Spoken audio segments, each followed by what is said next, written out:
JBN, we keep you informed. I am Michelle Jones, and in the news, man shot dead, female companion injured. Gunmen struck in a section of Old Harbour, St. Catherine on Friday night, leaving a man dead and his common-law wife injured shortly after they arrived home. The deceased has been identified as Patrick Pearson, a 59-year-old plumber of an Old Harbour address. His female companion received minor injuries from the gun attack and was released from hospital after being treated. Reports are that shortly after the couple arrived home in their motor car sometime about 9 p.m., another vehicle, a Toyota Probox, drove up. An armed man alighted from the Probox and opened fire at the couple inside their car. Pearson managed to exit the vehicle but was chased and shot several times by his attacker before the gunman fled the scene in the waiting motor car. The wounded man and his lover, who received a single gunshot wound to the leg, were assisted to the hospital. Pearson, it is reported, died on arrival, while his companion was treated. A motive for the gun attack has not been established, as investigations remain ongoing. Businessman shot dead in Westmoreland. A businessman is the latest victim of gun violence in Westmoreland after he was shot dead in Fuller's Field in the parish on Friday. He has been identified as 22-year-old Everton Johnson. According to reports, Johnson was at his business establishment when two men drove up on a motorcycle about 5:30 p.m. Further reports that the men ordered cigarettes, and while being served the items, they pulled guns. Johnson tried to flee from the armed men, but he was chased and shot several times in the upper body. Residents who heard the explosions alerted the police, and they later found Johnson suffering from bullet wounds. He was transported to the hospital where he was pronounced dead. Investigations are ongoing. Police identify victims in Dunkirk double murder. The police have identified the man and woman who were fatally shot in the East Kingston community of Dunkirk on Friday night. They are 21-year-old Tamika Harvey, otherwise called Mumsel, and Trevor Campbell, otherwise called Breads. Reports are that Harvey and Campbell were shot and killed when gunmen opened fire at people attending a wake in a section of the community called Red Ground. Residents in the area said the shooting happened sometime after 8 p.m. Police are yet to determine the motive for the shooting. Police seized 2 guns during operation in St. Catherine South. The intensification of operational activities by the St. Catherine South Police led to the seizure of 2 illegal firearms and several rounds of ammunition on Friday, January 21. The operations began shortly after 1 a.m. at Newland, Portmore in the parish. A .380 pistol loaded with 6.38 cartridges and a Magnum revolver loaded with 3 cartridges were seized. A man was arrested in connection with the seizures. The activities also resulted in the arrest of a man who is a person of interest in a recent murder in the St. Catherine South Division. He is also believed to be one of the major perpetrators in recent robberies across the division. The man in custody is expected to face an identification parade. As investigations continue into several crimes reported across the division, the officer in charge of the division, Senior Superintendent of Police Christopher Phillips, is encouraging people who were robbed in recent weeks to contact the police.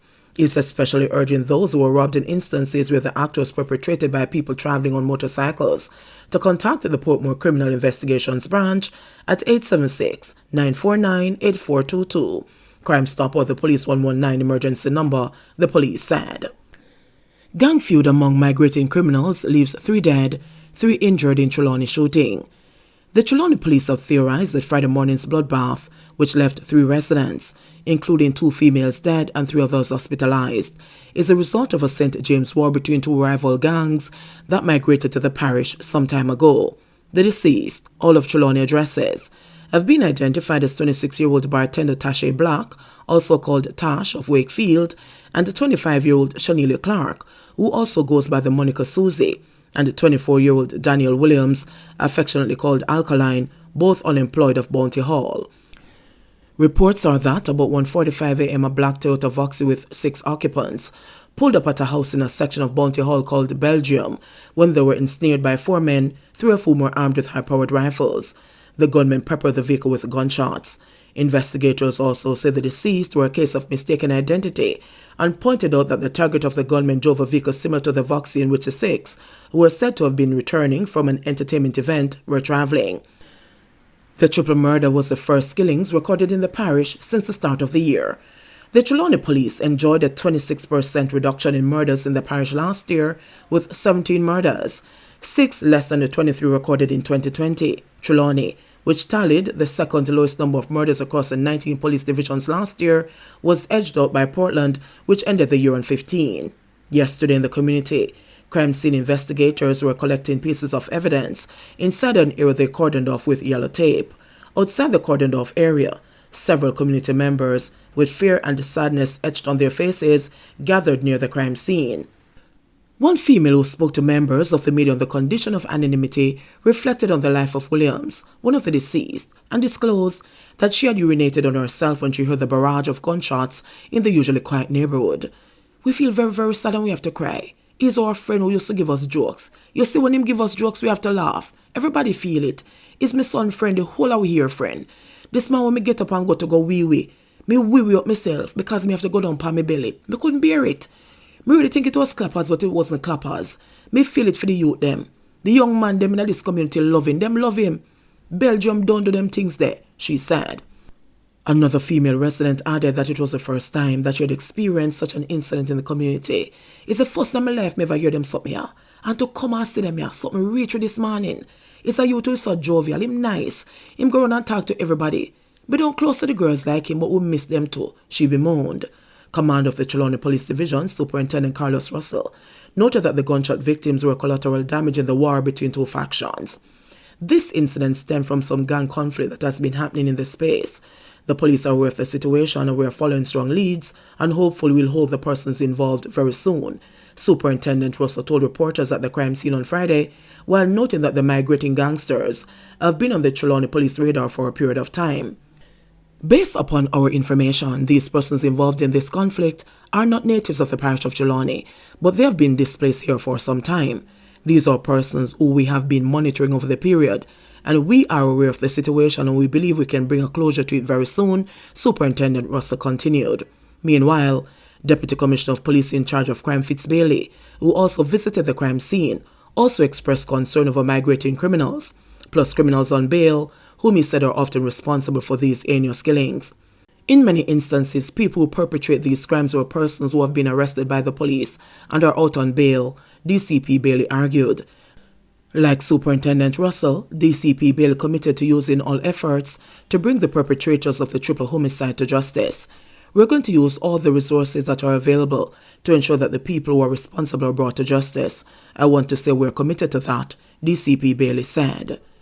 JCF reports increasing domestic violence amid COVID pandemic.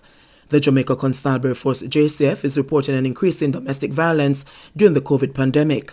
The JCF did not provide supporting statistics, but is encouraging victims to report incidents of domestic violence. Do not bear it alone, said Detective Inspector Georgia Lowe of the Community Safety and the Security Branch. The JCF currently has 10 domestic violence centers in Kingston, Clarendon, St. Anne, St. Catherine, St. Elizabeth, St. Mary, St. Thomas, and Westmoreland. Lowe said the JCF has officers trained in conflict resolution who are able to defuse situations before they become violent. Mediating is a big part of what we do, she said. Head of the Public Safety and Security Branch, Assistant Commissioner of Police Gary McKenzie, is also encouraging men affected by domestic violence to report it. We usually have the men who shy away from coming forward and reporting, so I want to encourage them. Encourage us as men. That let us not sit down and be shy in terms of seeking help, he said. Public hospitals exceed COVID bed capacity. The Health Ministry is reporting that COVID beds at public hospitals across the island are not full capacity. This comes as Jamaica continues to register daily increasing COVID-19 infections and associated hospital admissions. The ministry said, for the week of January 14 to 20, daily COVID-19 hospitalizations increased from 686 to 828. At the same time, latest figures show that of the 16,830 healthcare workers, 669, or some 4%, have reported ill due to COVID-19. On Monday, the Health Ministry announced that starting Wednesday, January 19, all public hospitals would restrict services to emergency care only. Currently, 14 hospitals are in the red alert zone of COVID-19 isolation capacity. Of this number, 9 hospitals have surpassed 100% of their COVID-19 isolation. Hospitals surpassing COVID bed capacity are Savlamar, Port Maria, St. Anne's Bay, Onoto Bay, Mandeville Regional, Maypen, Lionel Town, University Hospital of the West Indies, and the Spanish Town. The remainder are over 85% capacity affecting their ability to accommodate COVID-19 patients. In relation to general capacity, 5 hospitals are in the red alert zone, which means that these facilities have exceeded 84% coverage. Another 6 hospitals are being classified under the amber alert zone, with usage of over 74% of capacity. The ministry continues to urge Jamaicans to get vaccinated against COVID-19 at any of the over 250 access points available across the island. Jamaica reports 1,010 new COVID cases, 4 deaths. Jamaica on Friday reported 1,010 new cases of COVID-19 and 4 virus-related deaths. The latest statistics from the Ministry of Health and Wellness bring the total number of cases recorded on the island since the start of the pandemic to 118,727 and the death toll to 2,572. Of the newly reported cases, there were 585 females and 421 males with ages ranging from 1 day to 99 years. The cases were recorded in Kingston and St. Andrew, 296, St. Catherine, 217, St. James, 94, St. Mary, 83, St. Anne, 72, Trelawney, 51, St. Thomas, 49, St. Elizabeth, 46, Hanover, 38, Westmoreland, 23, Manchester, 20, Portland, 15, and Clarendon, 10.